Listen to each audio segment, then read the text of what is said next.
Pessoal, aí sim, hoje eu vou falar um pouco sobre uma coisa que me perguntam muito, né, principalmente nas minhas redes sociais, que é como montar uma base de dados adequada para a realização de análise, ou para a realização de reportes, através de dashboards, Power BI, etc.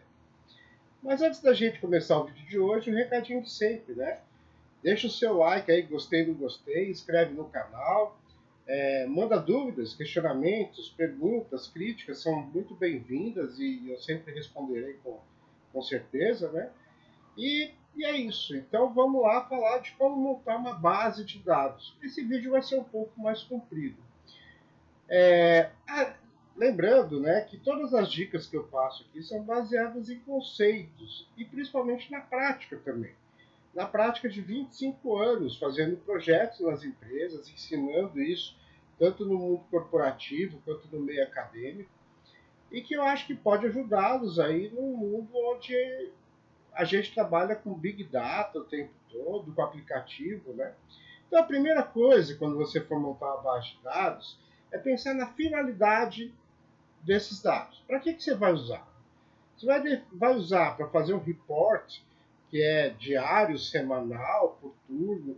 Você vai usar para definir uma meta para um projeto específico. Você vai usar para correlacionar dados, né? Por exemplo, eu vou misturar KPIs aqui. Para quem não sabe, Key Performance Indicator, né? A gente está falando de indicadores de performance, faturamento versus a margem, faturamento versus volume de vendas. Enfim, você tem que pensar na finalidade, no Y da sua função. Para que você vai usar essa base de dados? Isso interfere muito em como montar uma base de dados adequada. Eu até vou fazer um vídeo futuramente sobre dashboards e indicadores em geral. Né? A gente hoje está numa moda muito grande de desenvolvimento de dashboards em real time, através de Power BI, essas coisas todas, mas são ferramentas. Mas isso é o final. É a análise que você faz daquilo que já foi coletado, já foi montado uma base, já foi gerado gráficos ou tabelas para análise. Então, é o final. Aí eu estou falando do antes, do início. De quais dados, de como montar. Então, a primeira é a finalidade. Eu estou querendo ver o quê. A partir daí, você vai definir se a melhor sequência de dados é diária, é por turno, é por dia, uma média diária, se é por semana, por mês. Indicadores gerenciais, muitos deles são por mês. Né? E você vai definir aí sim uma amostra ideal que represente o comportamento natural do seu processo ao todo, não só um pedaço. Isso é definição de amostra. É um pedaço representativo do todo.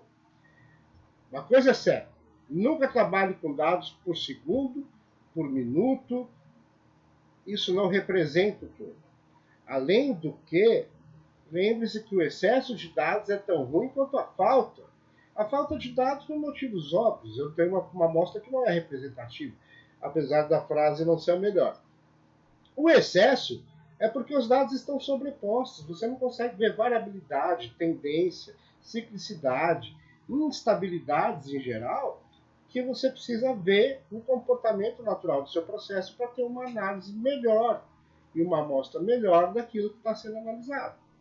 Então, lembre-se, o excesso de dados é tão ruim quanto a falta. No momento que você define a finalidade, você tem que definir o tipo de dado que você vai trabalhar.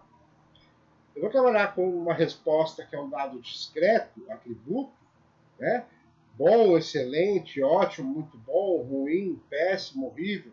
Ou vou trabalhar, por exemplo, com um dado discreto, mas que não seja no sentido literal, né? Não seja no sentido literal de uma palavra, uma frase, mas seja um número inteiro, por exemplo, de 0 a 10, né? Uma nota de 1, 2, 3, 4. Ou vou trabalhar com dados contínuos, dados variáveis, ou seja, que tem vírgula, percentual, dinheiro, temperatura, pressão, enfim, produtividade. Dependendo da forma como você vai enxergar o resultado da sua análise, você vai precisar também adequar a sua base de dados.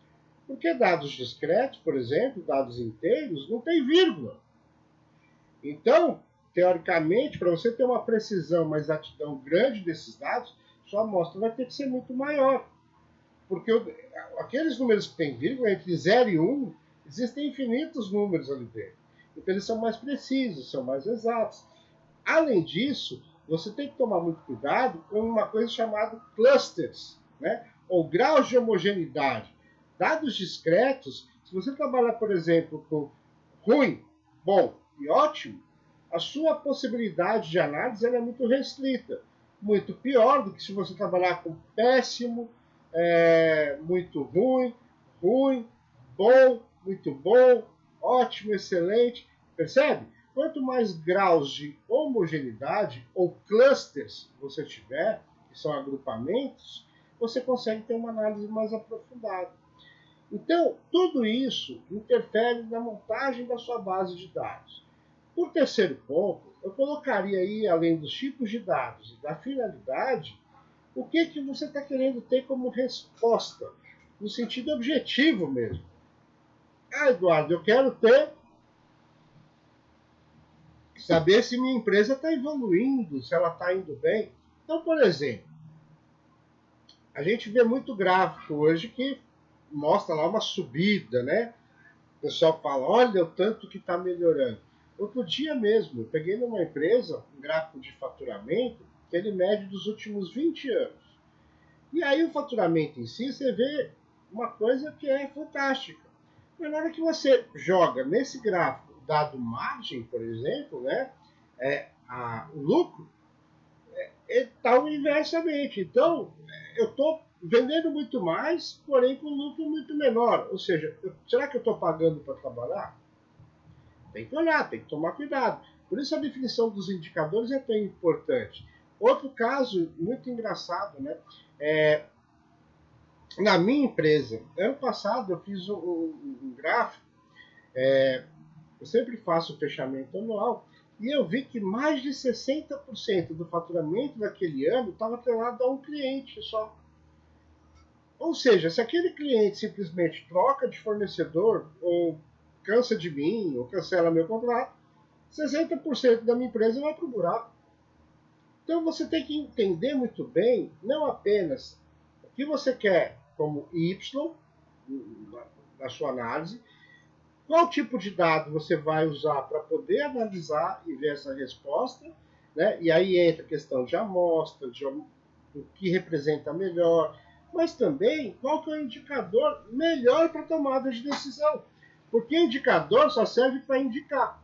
Se o indicador não indica nada, joga ele fora, troca por outro. O indicador tem que indicar. Ou pior, aquelas pessoas que têm milhões de indicadores, empresas, e que não tomam decisão nenhuma, ou seja, é só para inglês ver, né? A frase. Pessoal, o indicador indica, a partir dele você toma uma decisão. Mas para isso você tem que enxergar o problema da forma correta, enxergar aquilo que você está querendo ver, e a partir daí você tomar uma decisão ou desenvolver um projeto para resolver aquele problema.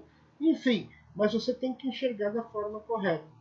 E por último, talvez a dica mais importante seja cuidado com a confiabilidade dos seus dados.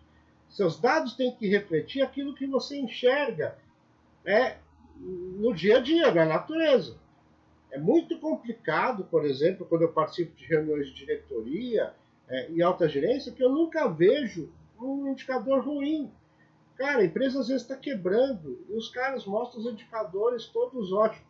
Gente, não pode ser diferente. Não pode ir contra a lei da natureza. Aquilo que você vê nos seus dados é aquilo que tem que refletir na realidade. Senão, o problema não está com a realidade, está com os seus dados. Né? Então tenham sempre essa humildade de entender que, cara, você que é. Os dados eles só te mostram aquilo que você formata, aquilo que você vai compilar. Para tudo que eu disse nesse vídeo, para todas as dicas, para todos os toques que eu dei, existem análises estatísticas para você, inclusive, validar o que é melhor. Eu enxergar esses dados de forma diária ou uma média por turno? O que é melhor, enxergar por turno ou por mês? O que é melhor? Você tem análises estatísticas que podem te dar um grau maior de assertividade nessa tomada de decisão, até para a montagem dessa base de dados. Mas o mais importante, não adianta você ter lindos dashboards, né? Dashboards maravilhosos, em real time, bonito, floreado, bababá, se aquilo não te fala nada. Se os dados estão errados, se os dados não são confiáveis, ou pior, se aquilo não te dá indicadores para tomar melhores decisões. Que a finalidade é essa. Então, nunca esqueça do objetivo, né? Sempre você tem que ter o foco no resultado. O meio, a forma, é um jeito de você chegar no resultado. Ele não pode ser o fim por si só. Né? Então, muito cuidado, às vezes, para não ter essa visão errada, para não tomar decisões erradas, para não, enfim, não ficar, gerar apenas uma coisa burocrática que não vai te dar resultado real. Né? Então, eu espero que vocês tenham gostado das dicas. São dicas que eu utilizo no meu dia a dia há mais de 25 anos. Todas elas têm conceitos que respaldam por trás. Terei o maior prazer em responder as dúvidas, questionamentos e até um próximo vídeo. Muito obrigado e até breve.